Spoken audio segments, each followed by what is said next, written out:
Hi, my name is David Seal. I'm from Falkirk in central Scotland and I currently teach in secondary school there. Today I just want to share a few minutes of the story of how I came to faith in Jesus and hopefully just encourage others who are listening to consider Jesus and the difference that he can make in their lives. A number of years ago I remember attending church on a regular basis with my parents. They would take me week in, week out to church, and when I was young, likely about 9 years of age, I made some kind of commitment to follow Jesus as a child. As I grew up through high school, the number one thing for me was sport, taking part in playing sport. I played football and played volleyball as well, and all my time was taken up with either one sport or the other. And through time, this took me away from attending church, and really after a number of years, into my later teenage years, I'd stopped going to church altogether. Growing up, I was always popular. I was a captain of the volleyball team. I played guitar and sang in bands, and I was always around people. There was always people wanting to be involved in the things that I was doing.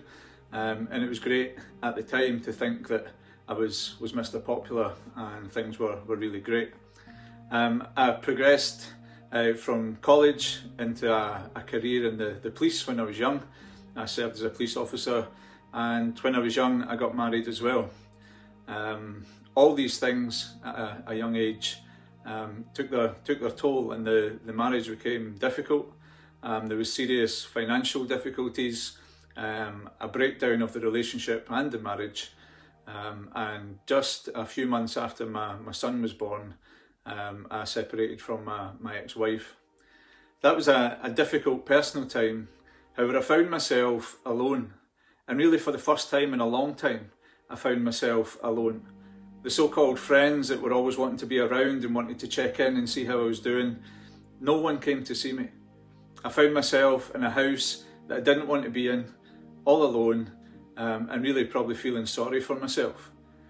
And one night there was a knock at the door, and my parents stayed nearby, and my mum was at the door, and she gave me a cassette, and that's showing my age, but she gave me a tape recording of a meeting that I'd attended about 8 years before, when I was 15.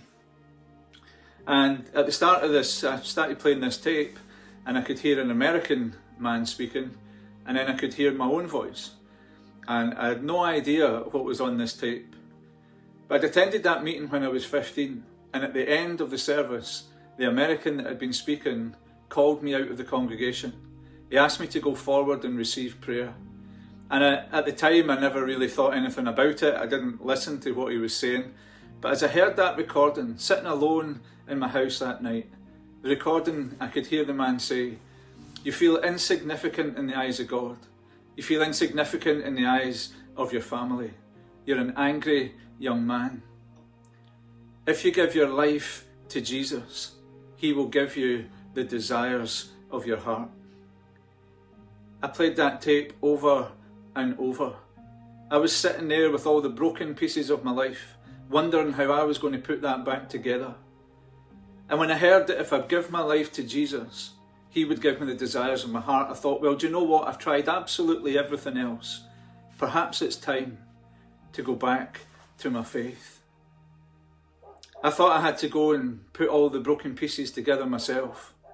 However, I was able to take all the broken parts of my life and ask Jesus to help me put it back together. And I committed my life again to Christ. I attended church again. I started mixing with those who were attending church and just really growing in my faith. After some time I got married again. I've now been married for 17 years. I've got 4 daughters and a grandson as well.